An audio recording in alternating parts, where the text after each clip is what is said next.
आयुर्वेद के दो शब्द हैं, पथ्य और अपथ्य।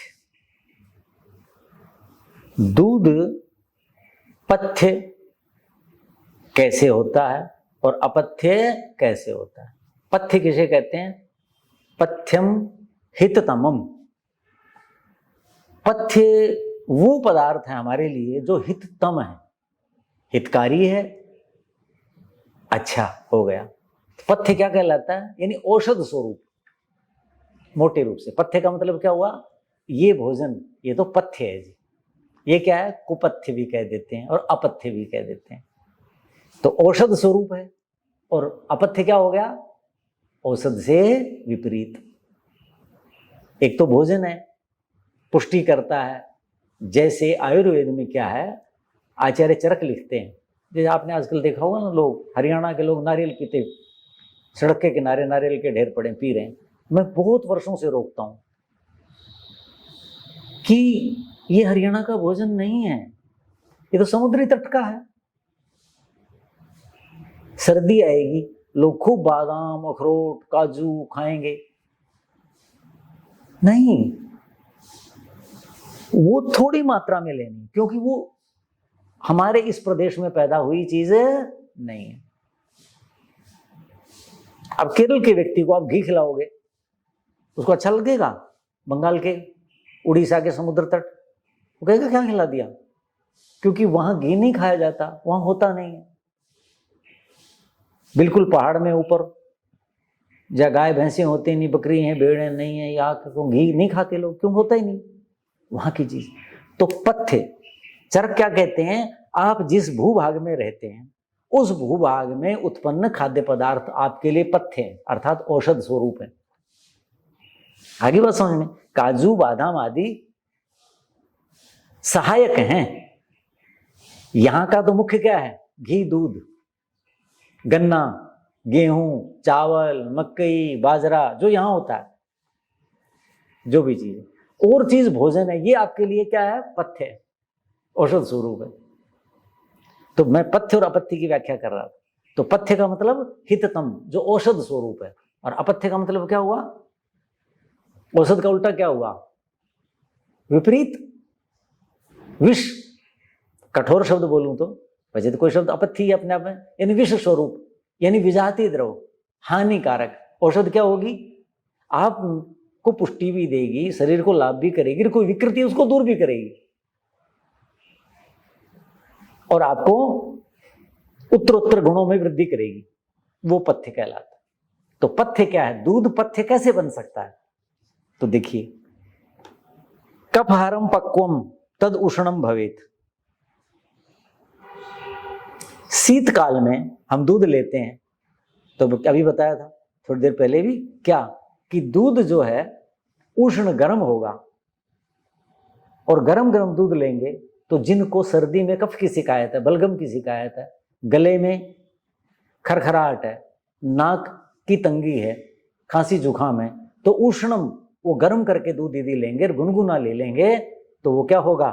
कहते हैं पथ्यम, वो पथ्य होगा। कफहरम, कफ से संबंधित सारी विकृतियां, श्वास काश, श्वसन तंत्र, काश, खांसी, गले आदि की, उन सारी चीजों को ठीक करेगा। कहते ना गर्म गर्म दूध पी के भाई सो जाओ। जैसे बच्चा पढ़ने गया और जनवरी में बूंदाबांदी आ गई, पश्चिमी चक्रवात, और भीग गया, ठंड हो गई, ये हो गया, अरे भाई, अरे कोई बेट नहीं, बेटे रुक जा, लॉबी में थोड़ा दूध गर्म कर देते हो, पी के सो जाए घंटा भर, बस ठीक हो जाएगा। पुरानी माताएं ऐसी करती। ऐसे हो गया। किसी की थोड़ा ज्यादा हो गया, आयु बड़ी है, युवा को तो इतना ही बहुत है, लड़कपन में इतना ही बहुत है। छोटा बच्चा है, शिशु है, वो अलग बात है। लड़कपन और यौवन में कुछ डालने की जरूरत नहीं, बस बढ़िया दूध होना चाहिए, शुद्ध, समय का निकला हुआ होना चाहिए, बासा न हो ज्यादा, और उसको गर्मा गर्म कर करके दे दो। हल्का हो तो थोड़ा मीठा डाल दो, नहीं तो रहने दो, वो भी हो जाएगा। और यदि करना है तो क्या होगा? मध्यम शुंठी युतम कफहरम। शुंठी जो सौंठ है, वो मध्यम, वो क्या है? मध्यम। अभी बताया था मेध्य, पिछले व्याख्यान में चर्चा की थी ना, मेधा मेधा यही हितमिति मध्यम। जो बुद्धि के लिए हितकारी है, जो बुद्धि को सन्मार्ग पर ले जाती है, अच्छा चिंतन करती है, जिस बुद्धि में नया नया उन्मेष होता है, उस पदार्थ को मध्यम कहते हैं। जैसे जो क्या है, मध्यम है। तिल क्या है, मध्यम है। बादाम मध्यम नहीं है। हमारा जो मध्यम है, हमारा तिल मध्यम है, हमारा आंवला मध्यम है। अलग अलग प्रसंग आएंगे जो बताएंगे सारी चीजें। बहुत सूक्ष्म भेद किया, बहुत हजारों वर्षों की साधना है आचार्यों की, ऋषियों की, तब जाके शास्त्र बना है। बैठ गए, बोलने लग गए, शास्त्र बनता है। एक एक आचार्य परंपरा में कितने शिष्य, गुरु शिष्य होते चले गए, तब जाकर के निष्कर्ष निकले हैं। तब ये चीज तो क्या कहा, यदि आप शुंठी युतम, सोंठ से युक्त दूध पिएंगे, सोंठ डाल करके दूध पिएंगे तो क्या होगा, मेध्य कफ हरम, कफ को दूर करेगा। शुंठी का एक नाम है विश्व भेषजम, महोषधम, ये भी उसका नाम है, विश्व भेषजम। विश्व की भेषज है, या भेषजों में सबसे उत्तम भेषज है, सब प्रकार की औषधि है, इसका नाम ये है महोषधम, विश्व भेषजम। शुंठी का नाम, इतना बड़ा गुण है शुंठी का। ये लोग अदरक पी रहे, अदरक अलग चीज है, ये अलग चीज है, छुहारा अलग है, खजूर अलग है, अलग अलग है ना। एक को सुखा के बनाया, प्रक्रियाएं हैं, छोटी भेद है ना अवस्था का। ये चीज तो वो शुंठी डाल करके ऐसे लोगे तो विशेषकर जो विद्यार्थी जो पढ़ रहे हैं, उनको जब दूध दो तो उनके दूध में शुंठी डलनी चाहिए। शुंठी का क्या नियम है, सौंठ की डली डाल दो और दिन भर रहे वो तो अलग है, लेकिन शुंठी का चूर्ण बना लो और दूध जब उबलने लगे, आखिरी बार एक दो उबाल आए, उसमें डाल दो, ढक दो और फिर मिला करके, तो ये क्या होगा दूध बताओ, पथ्यम भेषज स्वरूप है, औषधीय गुण आ जाते हैं। आगे क्या कहा, कफ ज्वर हरम पिप्पली सहितम शीते उष्णम। पिपली, मघा कहते हैं ना, सहतूत जैसी काली काली, पिपली कहते हैं उसको, पीपल भी कहते हैं, कोई मग पिपली भी कह देते हैं। त्रिकटु बनता है काली मिर्च, शुंठी और पीपल से, त्रिकटु, कटुक रस होता है तीनों में, इसलिए बहुत उत्तम होता है वो। लस्सी दही में प्रसंग आएगा जब बताएंगे, ठीक है। तो वो त्रिकटु बनता है, उसमें ये दोनों डलती हैं। तो पिपली डालोगे, पिपली डालोगे तो क्या होगा, कफ ज्वर हरम। पिपली में सामर्थ्य है। मैं तो लोगों को कहा करता हूं कि सितंबर, चलो अब भी अक्टूबर लगा लो, एक नहीं तो कहा तो 1 सितंबर से पिपली आप 2-3 घंटे पानी में भिगो दो, और जब दूध पियो तो उस दूध के साथ छोटी सी पिपली, चने जितनी, चने से भी कम लगा लीजिए, इतनी पिपली उसके साथ चबा के खा जाओ। कौन सी, भीगी हुई, गर्म होती है ना, यदि भिगो देंगे तो उसकी उष्णता कम हो जाएगी। और 1 नवंबर से दूध में मान लीजिए 2 व्यक्तियों में 1 पिपली डाल दो, 2 व्यक्ति के अनुसार, ठीक है। और बड़ी पिपली है तो 3 के अनुसार 1 पिपली डाल दो, 3 व्यक्ति के 1 पीपल डाल दीजिए। और सामान्यतया शहरों में या जिनके अपने पशुपालन नहीं है, उनके यहाँ दूध एक ही बार लिया जाता है, तो उस दूध में डाल दीजिए, उबलने के समय उबल जाएगी और फिर वो पड़ी रहेगी। अगले दिन इनको निकाल लो, किनको, पिपली को, और 2 टुकड़े कर दो, वापस डाल दो, और नई उतनी डाल दो जितनी आवश्यकता है। मैंने तोड़ी क्यों, इसलिए तोड़ी कि नई और पुरानी की पहचान हो जाएगी। जब वो 2 दिन की हो जाएगी दूध में, तो अगले दिन पूरी सर्दी, नवंबर से कह रहा हूं, नवंबर से पूरे फरवरी तक, ठीक है कि नहीं, 4 महीने हेमंत और शिशिर ऋतु में आप वो दूध ले लीजिए। बच्चों को बताओ मत, बच्चे तो कहेंगे क्या डाल दिया क्या डाल दिया, शोर शराबा करते हैं, तो उनको दिखाओ मत, कहते हैं हमारे अपने आप वो खा लो और उनको देते रहो। 10 साल भी बुखार हो जाए तो मुझे बता देना, मुझे याद ही नहीं, मुझे कभी बुखार हुआ तो मुझे बोलना नहीं चाहिए। और भी कई चीजें करता हूं मैं, वसंत ऋतुचर्या में मैंने बताया, नीम के पत्ते खाने, मतलब ऋतुचर्या में करेंगे, तो इसलिए मैंने लिखा कि ये मेरे अपने प्रयोग बता रहा हूं मैं। क्या कहा, कफ ज्वर हरम, तो ये क्या होगा, कफ को दूर करेगी और ज्वर भी नहीं होने देगी। शीतकाल में सेवन करना है इस रूप में, किसका, पिप्पली का। तो ऐसा गुनगुना गुनगुना दूध ले लेंगे। ठीक है जी। अब जो है अपथ्य की बात कर लेते हैं जी। अपथ्य यानी किन के साथ दूध ले लिया तो वो विष स्वरूप हो जाएगा। क्या, देखो, मत्स्य मांस गुड़ मुद्ग मूलकई सहितम, मछली, मांस, गुड़, मूंग और मूली, इनके साथ यदि दूध खाओगे तो क्या हो जाएगा, जो औषध स्वरूप था वो क्या हो जाएगा, अपथ्य, विष स्वरूप हो जाएगा, विकृति पैदा कर देगा, चर्म रोग हो जाएंगे, तरह तरह के विकार आ जाएंगे। और सामान्यतया इस संसार को देखो, कितने लोगों को मैं बताता हूँ सर्दी में मूली के परांठे खाते हैं और फिर चाय पीते, चाय में तो दूध है, और कुछ तो दूध गर्म करके उसी में पत्ती डाल ली और मूली के परांठे खा रहे हैं। मूली सीधा कुष्ठ पैदा करती है दूध के साथ। खीर खा रहे हैं, भोजन बनाया ना सर्दी में किसी के लिए, तो खीर भी बना दी और मूली का सलाद भी रख देते हैं। कितना बड़ा अज्ञान है। बच के रहना, बहुत हानि करती।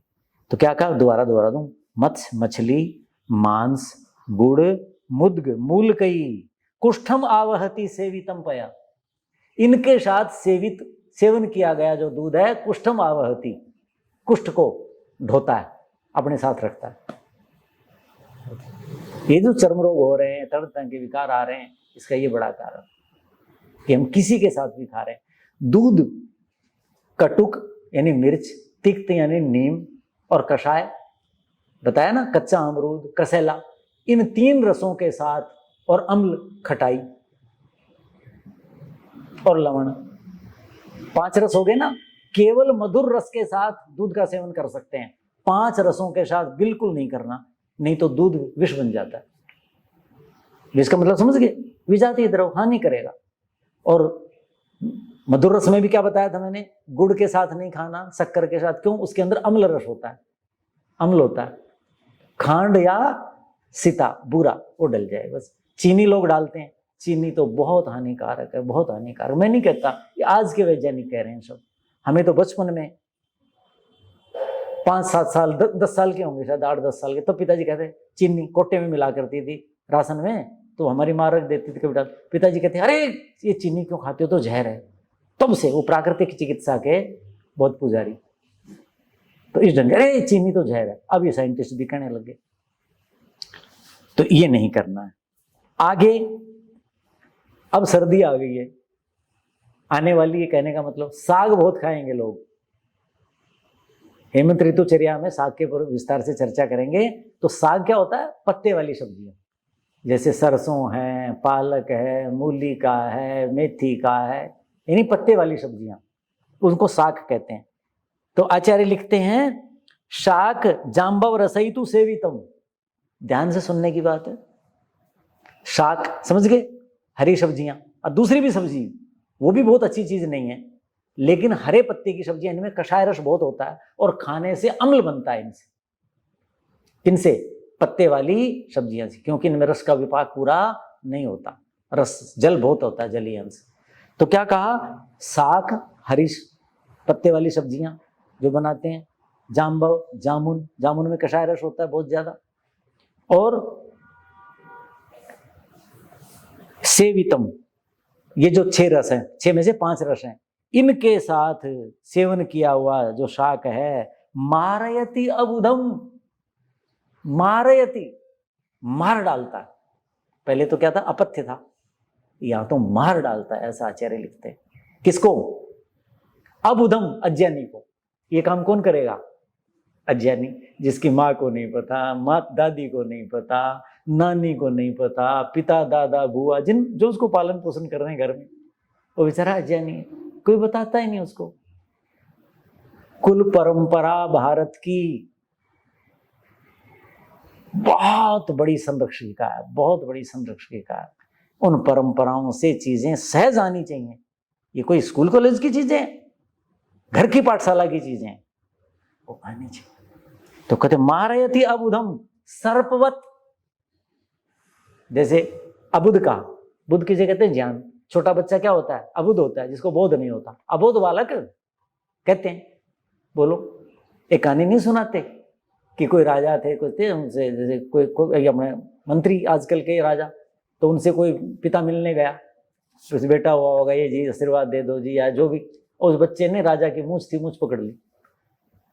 अब मूंछों को तो राजा लोग, पुराने लोग बहुत मानते, क्रोध आ गया, उन्होंने तुरंत आदेश दिया, बोला इस लड़के को अभी तलवार से टुकड़े टुकड़े कर दो, उसकी मजाल मेरी मूंछों का हाथ लगा दे।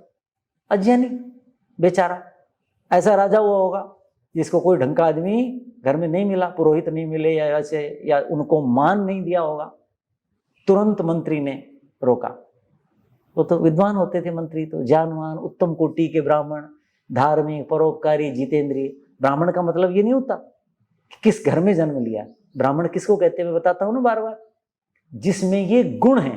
भारत में जो वर्ण आश्रम व्यवस्था है, ब्राह्मण, क्षत्रिय, वैश्य और शूद्र, ये वर्ण आश्रम व्यवस्था क्या है? जन्म से नहीं है, कर्म से। समझ गए? ये कर्म से। बाद में गलत व्याख्याएं करी लोगों ने, गड़बड़ करी। तो जब मैं ब्राह्मण बोलता हूं, जब क्षत्रिय बोलता हूं, तो गुणों के आधार पे समझना हमेशा। तो उत्तम कोटि का ब्राह्मण होगा, उसने तुरंत कहा महाराज अभी नहीं रुको। क्या करें कि जी ये तो अबोध बालक है, इसके लिए तो मूंछ और सांप में कोई भेद नहीं है। कहते ऐसे कैसे हो सकता है? तुरंत कह करके राजा, तो मंत्री भाई सपेरे को बुलाओ, उसने सांप नहीं उफड़ मारेंगे, उसने उस पर भी हाथ मार दिया बच्चे ने। तब राजा को समझ में आया कि महाराज इस बच्चे को नहीं पता कि ये मुझे सम्मान के योग्य हैं, हमारे राजा हैं, हमारे स्वामी हैं, इनके ऐसे हाथ नहीं लगाते, इसको नहीं पता अबोध है, इसके लिए तो सांप और ये बराबर है। तो वही बात है, कहता अबुधम, जो बुद्ध नहीं है, जिसको ज्ञान नहीं है, जो अज्ञानी है, जिसको कुछ भी नहीं पता, जो ऐसे खाएगा, साग खाएगा, इन पांचों रसों का सेवन करेगा, उनको दूध मार डालेगा। कैसे? सर्पवत। जैसे सर्प अज्ञानी व्यक्ति, पता नहीं, उसको छेड़ दे, कुछ कर दे, उसको पता नहीं इसमें कितनी शक्ति है, क्या सामर्थ्य है, कितना जहरीला है, कैसा है, उसके साथ छेड़ दे, उस पर पैर रख दे, ये क्या कर लेगा, मैं तो इतना बड़ा हूं। तो ऐसे ये मार डालता है।